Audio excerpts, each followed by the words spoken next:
Hey everyone, welcome to episode 354, Therapy in 60 Seconds. Welcome to the Harmony in the Home podcast. I'm your host, Kelly Hutchison. I'm a counselor, a life coach, and most importantly, an imperfect mom doing this work right along with you. And my goal on our podcast is to go from chaos to calm, feel less frazzled, and have more fun within your four walls to have more harmony in your home. So, you know I love cute little taglines, and today you're going to love it because I'm finding I just started doing UGC, and when I first started, people were asking, because if you know what UGC is when brands come to you and they ask you to make a 30 to 45 second commercial about their product, because what brands are finding that I'm hearing, not like I'm a brand, is that they have to be on social media so much, so they have to have such a variety of content. And, you know, the big names are millions of dollars to do 30 seconds. So, but they need so much content. So that one video for millions of dollars, they can use one time. But because it's not like a commercial at Super Bowl. It's like every day they need to be on social media 2 to 3 times a day. And so what they do is they pay regular Joe Schmoes like me to make them 30 to 45 second commercials, which are so fun. Oh my gosh. I'm like totally scratching my creative itch. The editing is the hardest part for me, but I'm learning. It's a steep learning curve, but it's very fun. And all the acting, and like today I was like carting around suitcases today, and I'm not even going anywhere. I'm going somewhere next week, but I was like getting all dressed up like I was in character. I'm like 3, 2, 1 action. So anyway, brands have been asking for 30 to 45 second commercials. And as I've been doing it, now they're asking for like 15 to 30. The other day I had one that was 21 seconds. I'm like, is this long? And they're like, it might be too long. Can you trim it down? I'm like, what? So my point in saying all that is people's attention span are getting shorter and shorter and shorter. And if you don't have a hook in the beginning, people don't stay. ADD kicks in. So they're all about like the hook. What are you going to say in the first, not 3 seconds? What are you going to say in the first half second?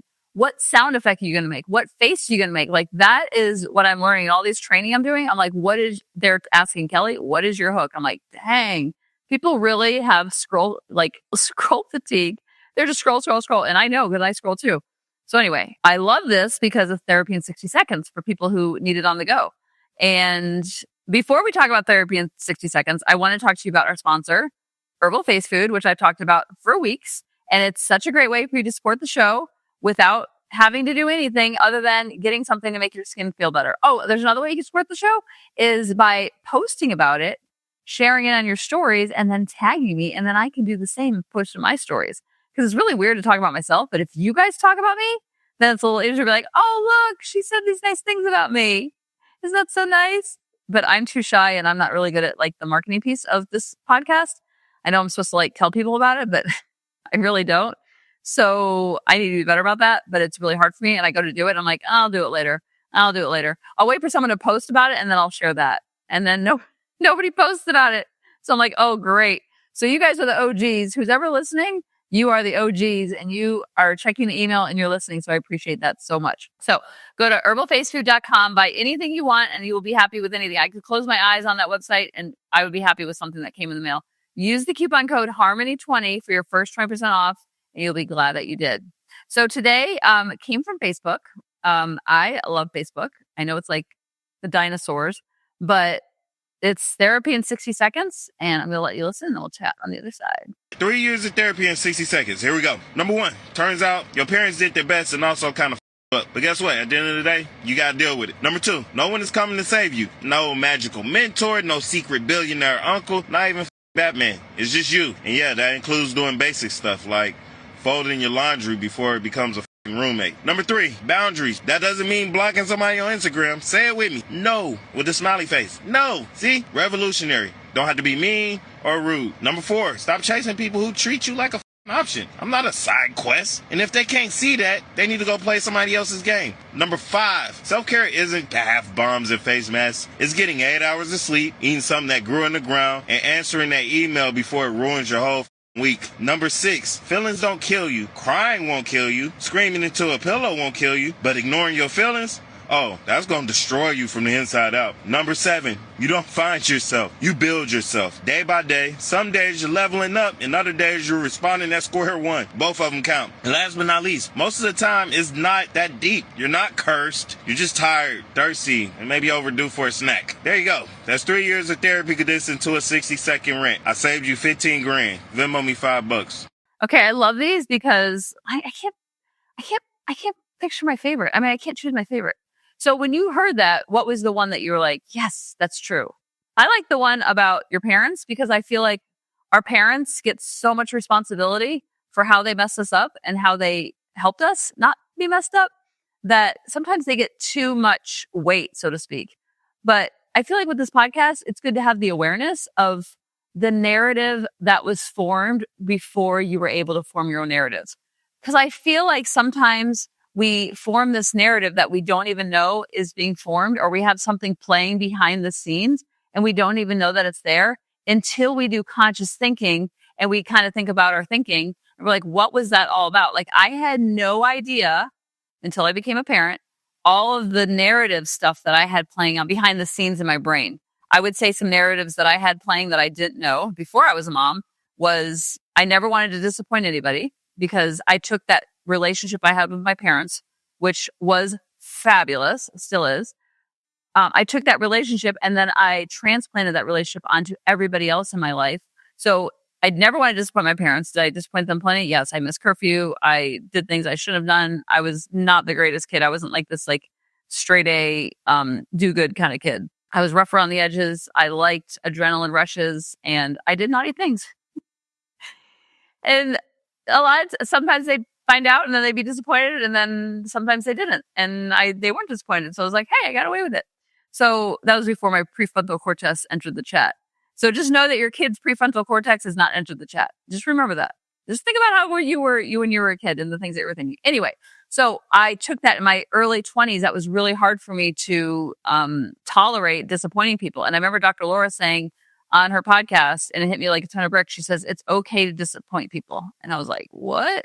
Because I never wanted to disappoint David. This before kids, I never wanted to disappoint my coworkers or my sisters or my family members or my friends. If I got invited to something, I always had to say yes, even if I was conflicted or I was double booked because I didn't want them to be disappointed and then throw the baby out the bathwater. That was a lot in my 20s. Then once I had kids, a lot that was playing in the narrative in my brain was because of all the infertility pain and all the infertility history that we had, I had the mindset of you can't mess this up. Like we spent all this money on vitro and tests and surgeries. And so now it's finally happened. You have arrived and you can't mess this up. So I was parenting from this fear-based place of not being able to mess it up. And ironically, that's where I was messing it up because I was so afraid of messing it up. But once I learned about B- work, I wasn't so afraid to mess it up. I was like, oh, of course I'm going to disappoint them. Of course I'm going to forget to warm up their bottle and give them a cold bottle or vice versa. Of course I'm going to forget XYZ. Of course that's going to happen. And then it's not so upsetting that you disappointed someone because it's going to happen and then they're going to disappoint you.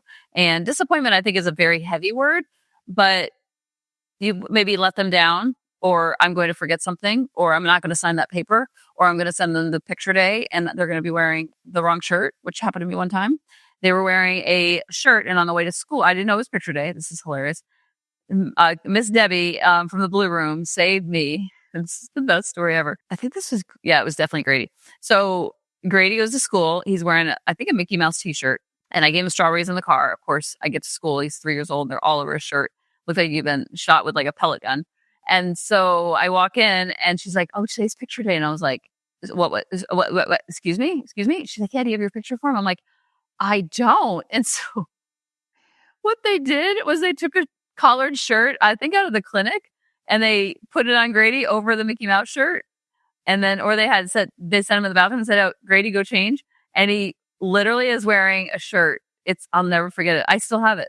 It's a blue tank top and it has a dog along the side. It might have been another kid's shirt who had a shirt underneath. I don't know. There was some type of switching of shirts. Not sure where the shirt came from, but he looked amazing for picture day. There's a dog along the side, light blue collared shirt. I don't own that, nor have I ever. But if I did, I would keep that forever because it's the best story ever. And so I'm just normalizing that for you, that it's going to happen. Your parents probably let you down and you're going to let your kids down, and that's okay. Because as long as you're like showing up and trying your best, then you can get away from that perfectionistic parenting and fall into more of the real parenting of like, this is messy, this is uncomfortable, there's a lot of feelings involved, and we're going to get through it together and be getting closer because of it. When you come from that mindset, then you're not so amped up when things go wrong. We talked about pivot parenting a couple weeks ago, and things are going to go wrong. And no matter how well you plan it out, it's going to go in an opposite direction, or it might be a little off path, but it's still not going to go in the direction that you expected. So when that happens, you're not just so rattled. You're like, oh, this is what Kelly was talking about. So when you know that your parents messed up a little bit and you're going to mess up a little bit, and that's okay, and no one's coming for you, that's where you step into emotional adulthood. And then you let your kids be kids with all their messiness. And then you're a parent with all your messiness. And then together you have more connection. And then in the end, you have more harmony in the home. I love you guys. I'll talk to you next week. Bye-bye. Hey mamas, thanks for listening. If you had any ahas, clicks, or those lightning bolt moments while listening, you have to check out my free parenting bootcamp, where we take all of this to the next level and we try to create even more awakenings for ourselves so that we can connect more with our kids and never yell at them again. You can sign up at www.coachingkelly.com. And if you really want to fill up my love cup, send me an email of what your aha was, what your click was, what was that lightning bolt moment while you were listening. I want nothing more in life than for you to have harmony in your home and to learn how to be an imperfect mom like me, which allows your kids to be imperfect too, each and every day. Thanks for listening.